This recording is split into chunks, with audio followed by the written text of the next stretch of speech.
Have you ever wondered why your addiction, the very thing destroying your life, might be the exact pathway to your greatest transformation? The bottle you can't put down, the gambling that drains your bank account, the substance that promised relief but brought imprisonment. Jung saw addiction not merely as a character flaw, but as a desperate cry of the soul for meaning and connection. It's in moments of absolute despair, when we are completely broken, that we finally open ourselves to something greater. Broken was how he found you, shattered by addiction, but finally receptive to truth. What appears to be your ruin carries a coded message, a divine call hidden within the poison you consume daily. When you hit rock bottom, that's when the doors of perception open. Addiction is not your final destination. It's the beginning of a healing journey. What happens when you understand that your greatest destruction contains the secret to your liberation? In the darkest corners of addiction, where shame and isolation reign, something extraordinary is hiding. This isn't just about substance abuse or behavioral compulsions. It's about a profound message trying to reach you through your suffering. Carl Jung understood that what appears destructive often carries the seeds of our transformation. He didn't see addiction merely as a failure of willpower, but as a misguided spiritual quest. Think about it. What does your addiction promise you? A moment of peace, an escape from pain, a sense of connection. These are not shallow desires, but deep human needs. Your soul is crying out for something sacred, but you found a counterfeit. The problem isn't your longing. It's that you're trying to satisfy an infinite hunger with finite substances. Jung recognized this pattern in his work with alcoholics, noting how the craving for spirits often masked a craving for spirit. He famously corresponded with Bill Wilson, co-founder of Alcoholics Anonymous, affirming that true recovery required a spiritual awakening. This wasn't religious dogma, but a psychological reality. The emptiness driving addiction could only be filled by reconnecting with something greater than yourself. Your addiction speaks a truth you've been unwilling to hear. Each time you reach for your substance, your behavior betrays your deepest need. The more powerful your addiction, the more urgent the message. It's like a fire alarm that won't stop ringing until you address what's burning inside you. What if God is using your most destructive patterns to get your attention? When everything is going well, we rarely question our path. But in collapse, in desperation, we become willing to listen. We finally look up from the hole we've dug ourselves into. The poison that's killing you contains the medicine you need. Jung called this the principle of enantiodromia, the tendency of things to transform into their opposites. The deeper your fall, the higher your potential rise. Your addiction has brought you to your knees, but perhaps that's exactly where you need to be to finally look up. The divine often speaks through pain, because nothing less would get through to us. Your addiction isn't punishment, it's communication. It's revealing the parts of yourself you've neglected, the wounds you've tried to numb, the authentic needs you've denied. Every craving is a distorted prayer, every high a counterfeit transcendence, every rock bottom a foundation upon which something new can be built. Jung observed that many of his patients developed addictions as unconscious attempts to find wholeness. The shadow side we try to escape through substance is actually holding the key to our integration. Most people misunderstand addiction as simply bad choices, but Jung saw deeper. He recognized that beneath destructive behaviors lie archetypal forces, powerful currents of the collective unconscious that can either drown us or become the source of our greatest strength when properly understood. Your addiction has been speaking all along. The question is, are you ready to listen? Are you willing to see that your greatest destruction might be clearing the ground for a divine reconstruction? Your brokenness is not the end of your story. It might be the beginning of the real one. This is where healing begins, not in denying your darkness, but in recognizing its message. not in shaming yourself, but in understanding that your very wounds might be the places where the light enters. God doesn't speak loudest when everything is perfect. He speaks loudest through what breaks you open. By the way, if you're curious to go even deeper and integrate your shadows and light, check out the SIM Method ebook. It's a concise guide that can help you unlock your inner power in just 5 minutes a day. The link is in the first pinned comment below. What we chase in addiction is not the substance or behavior itself, but what it momentarily provides. A brief feeling of wholeness. A temporary sense of power, a fleeting connection to something beyond ordinary consciousness. Jung understood that these yearnings aren't accidents. They reflect our innate desire for spiritual experience. The tragedy of addiction is not that we want too much, but that we settle for too little. We try to satisfy divine hunger with human solutions.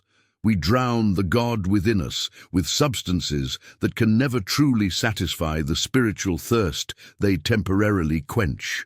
Jung spoke of the God image within the human psyche, not as religious doctrine, but as a psychological reality. This inner divinity represents our potential for wholeness, creativity, and transcendence. When we disconnect from this deeper self, we experience what Jung called spiritual thirst, a profound emptiness that demands to be filled. This emptiness feels unbearable, so we reach for anything that promises relief: alcohol, drugs, sex, gambling, endless scrolling, compulsive shopping. For a moment, these substitutes work.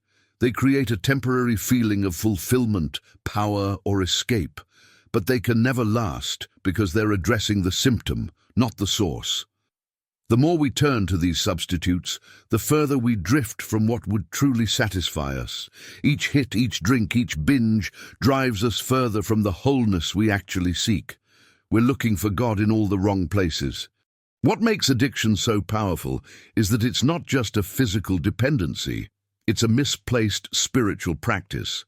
It has rituals. It demands sacrifice. It promises salvation. It becomes the organizing principle of a person's life.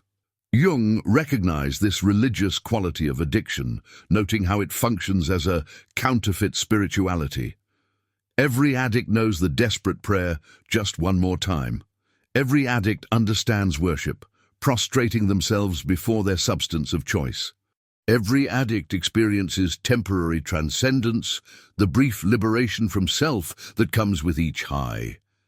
These are all distortions of authentic spiritual experiences. The problem isn't that you seek transcendence, it's that you're seeking it through something that ultimately imprisons rather than liberates. Jung observed that craving for alcohol was the equivalent on a low level of the spiritual thirst of our being for wholeness, expressed in medieval language, the union with God. Your addiction is not your enemy. It's a misguided attempt to find what your soul truly needs. It's a map, drawn in reverse, to what would actually fulfill you. The intensity of your addiction reflects the intensity of your unacknowledged spiritual hunger. In recovery circles, they speak of finding a power greater than yourself. Jung would agree. Not because you need religious conversion, but because you need to connect with something beyond the limited ego that keeps reaching for temporary relief. Whether you call this higher power God, the self, the collective unconscious, or simply your deeper nature, this connection is what the addiction has been clumsily trying to simulate. The first step toward healing is recognizing what your addiction has been trying to give you, and then finding healthier ways to meet those same needs. If alcohol gave you courage, where can you find authentic courage? If drugs gave you peace, where can you find genuine peace? If gambling gave you excitement, where can you find meaningful excitement? The God within hasn't abandoned you. You've simply been drowning out its voice with substitutes. When you finally stop silencing it with addiction, you might be surprised to find it's been speaking all along. What seemed like destruction was actually an invitation to discover what truly satisfies the hunger driving your dependency. Your addiction points directly to what your soul is missing. It's time to stop drowning the divine within you and instead let it rise to the surface, transforming the very waters that once threatened to consume you. When we talk about hitting rock bottom, we often miss its true significance. This isn't just the worst moment of your addiction, it's potentially the most transformative moment of your life. Jung understood that profound change rarely happens during comfortable times. It emerges from crisis, from moments when our old identity shatters completely. Rock bottom feels like the end, but paradoxically it's often the beginning. When everything falls apart, something new has space to emerge. Jung called this process individuation, the journey toward becoming your complete self, which often requires the collapse of false structures you've built. The moment when you can't fall any further is the moment when you might finally look up. This isn't romantic language, it's a psychological reality. When addiction strips away everything, your relationships, your self-respect, your illusions, your defenses, you're finally forced to face the truth you've been running from. In Jung's understanding, this collapse serves a purpose. He recognized that the psyche has its own intelligence, its own drive toward wholeness. Sometimes that drive requires breaking down what isn't working before rebuilding something authentic. Your rock bottom isn't punishment, it's intervention. There's wisdom in this destruction. The ego, that part of you that maintains control, that preserves the status quo even when it's killing you, must sometimes be overwhelmed before real change can happen. Jung observed this pattern repeatedly. Transformation often follows surrender, not conquest. Consider how many recovery stories begin with "I lost everything." This isn't coincidence.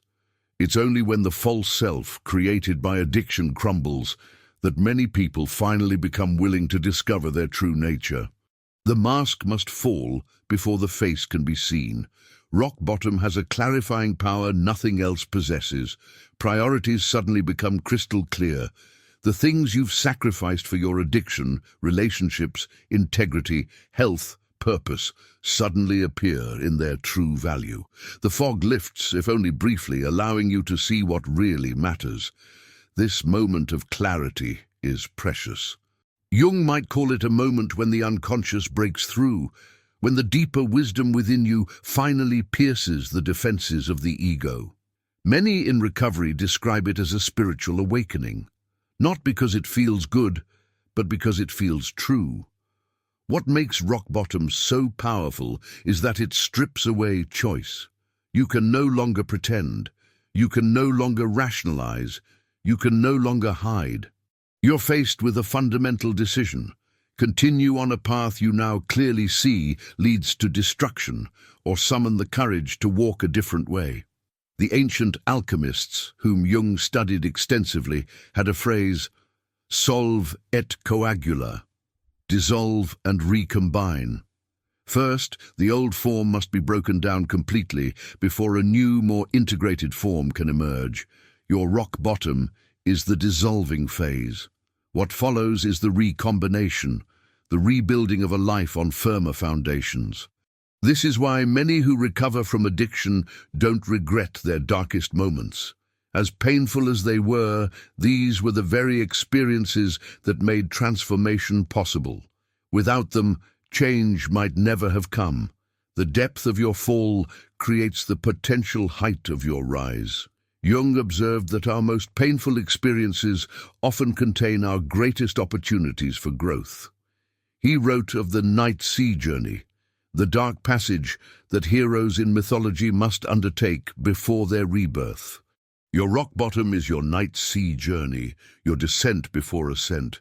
This doesn't mean we should romanticize suffering or seek out destruction. It means that when destruction finds us, as it has in addiction, we can recognize it not just as an ending, but as a potential beginning. The portal opens when we're finally broken enough to walk through it. Every addiction begins as a solution before it becomes a problem. This isn't just poetic language, it's a psychological reality that Jung recognized in his work.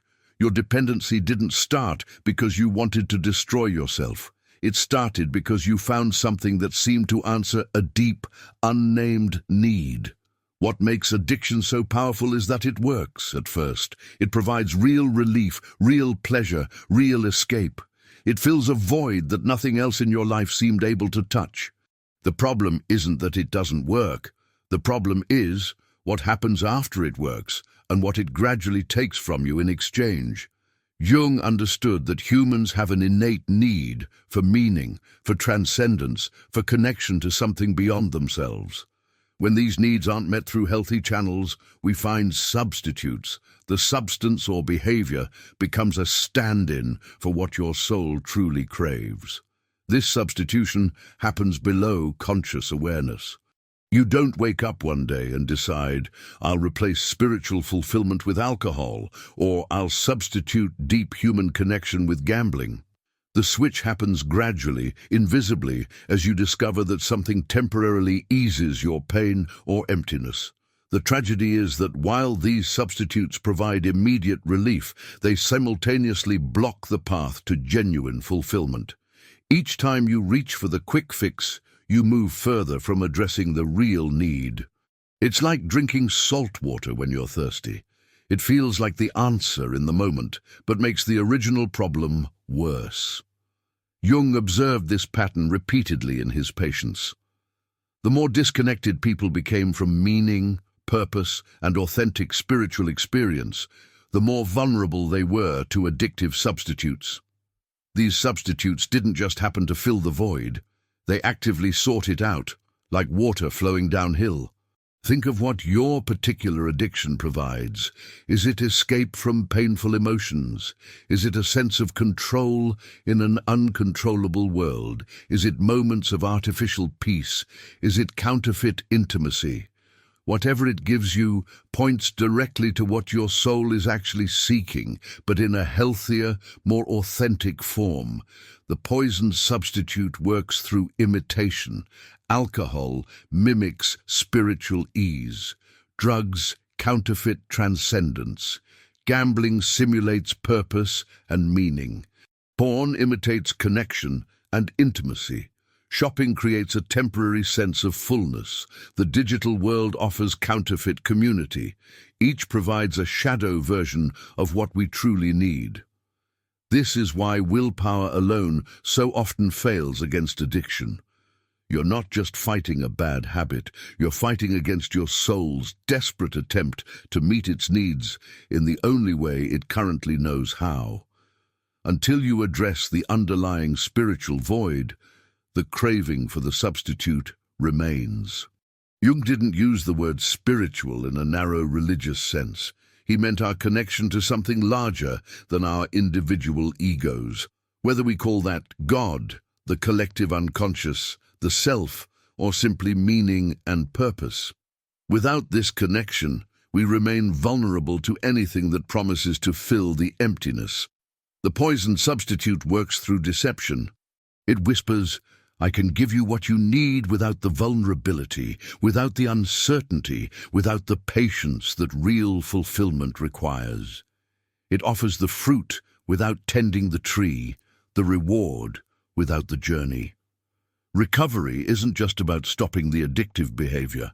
It's about recognizing what legitimate need the addiction was trying to address. It's about finding healthier ways to meet that same need. Jung understood that unless the spiritual void is filled with something authentic, the temptation of substitutes remains powerful. This explains why many addiction recovery programs emphasize spiritual awakening, not because of religious dogma, but because clinical experience shows that connecting to something beyond yourself often proves essential to lasting recovery. The void must be filled with something real, not just left empty. The good news hidden within this understanding is that your addiction itself points the way toward healing. By looking clearly at what your dependency provides, you can begin to seek those same experiences through healthier channels. Your addiction, properly understood, becomes a map to what your soul truly needs. What you resist most about yourself might hold the key to your freedom. This paradox lies at the heart of Jung's understanding of addiction. He developed the concept of the shadow, those parts of ourselves we deny, repress, and hide from consciousness. For someone struggling with addiction, the dependency itself often becomes the most feared and denied shadow aspect. The shadow isn't just the addiction, it's everything the addiction represents to you: weakness, shame, failure, loss of control. Jung understood that we cannot heal what we refuse to acknowledge. As long as you keep your dependency in the shadows, hiding it from others and even from yourself, it retains its power over you. The first step in most recovery programs echoes Jung's insight: admission. We admitted we were powerless over our addiction. This isn't defeat, it's the beginning of integration. By bringing your shadow into the light of consciousness, you start to remove its ability to control you from the darkness. What makes the shadow so frightening is that it represents everything that contradicts our ideal self-image. If you see yourself as strong, your weakness becomes shadow. If you value control, your out-of-control behavior becomes shadow. If you prize rationality, your irrational cravings become shadow. The greater the gap between who you think you should be and what your addiction reveals, the more intense the shame. But Jung discovered something remarkable about the shadow. It doesn't just contain our darkness, it also holds trapped light. The energy we expend repressing and fighting our shadow aspects could be transformed into creative, healing power if we were willing to face them directly. Your addiction isn't just a monster, it's a monster guarding treasure. This explains why many people in recovery eventually describe their addiction as their greatest teacher. Not because the addiction itself was good, but because facing it required developing qualities they might never have discovered otherwise: honesty, humility, courage, perseverance, self-awareness, and compassion. The shadow of dependency demands total honesty. It strips away pretense. You cannot hide from yourself when confronting addiction. Jung believed this confrontation with reality, however painful, was essential for psychological health. The truth really does set you free, but first it might make you miserable. Consider the gifts hidden within your struggle, the capacity for empathy you've developed by knowing suffering firsthand, the authenticity you've gained by facing your darkest truths, the wisdom that comes only through making mistakes and learning from them, the humility born from realizing your limitations. These aren't consolation prizes. They're the foundation of a depth of character that might otherwise have remained undeveloped. Jung observed that those who successfully integrate their shadow aspects often develop greater wholeness than those who never face such challenges. There's a fullness, a completeness that comes from knowing both your light and your darkness, and choosing the light with full awareness of the alternative. This integration doesn't happen through rejection of the shadow, but through understanding it. Your addiction isn't a foreign invader, it's a part of you that needs to be acknowledged, understood, and ultimately transformed rather than merely suppressed. Jung called this process making the darkness conscious. The monster of dependency, when faced directly, often reveals itself as something quite different than you feared. Beneath the behavior itself lie unmet needs, unprocessed trauma, legitimate desires for connection and meaning, and parts of yourself that have been denied expression. These aren't monsters at all. They're neglected aspects of your humanity crying out for attention. This shift in perspective, from seeing addiction as an enemy to be defeated to seeing it as a messenger to be understood, changes everything. You move from a stance of warfare against yourself to one of deep listening. From rejection to curiosity, from shame to compassion. This doesn't make recovery easy, but it makes it possible. Jung found that it's often the very qualities we reject most strongly in ourselves that, when integrated, become our greatest strengths. The sensitivity you tried to numb might become empathy. The pain you tried to escape might become wisdom. The emptiness you tried to fill might become receptivity to something genuine and lasting. The shadow of dependency, when brought into the light, gradually loses its power to control you from the darkness. What once seemed like your greatest shame may ultimately reveal itself as the catalyst for your greatest growth, not despite your struggle, but because of it. The ancient alchemists, whose work fascinated Jung throughout his life, weren't just trying to turn lead into gold. They were developing a symbolic language for personal transformation. Your recovery from addiction follows the same alchemical process, taking the base material of your life and transmuting it into something precious. Jung saw recovery not just as stopping destructive behavior, but as a profound opportunity for rebirth. He drew parallels between the stages of alchemy and the psychological journey of transformation. First comes the nigredo, the blackening, the dark night, the confrontation with your shadow. This is the rock bottom we explored earlier, the necessary darkness before dawn. Then comes the albedo, the whitening, the purification, the beginning of clarity. In recovery terms, this is when you start to see yourself and your patterns with new awareness. The fog lifts. You begin to understand not just what you've been doing, but why. Insights emerge from the darkness. Finally arrives the rubedo, the reddening, the new life, the integration of opposites into something whole. This is recovery as renaissance, where the energy once devoted to addiction becomes available for creation, connection, and purpose. The fire that nearly destroyed you now fuels your transformation. What makes this alchemical process so powerful is that it doesn't just remove the negative, it actively creates something positive from it. Jung understood that energy cannot be destroyed, only transformed.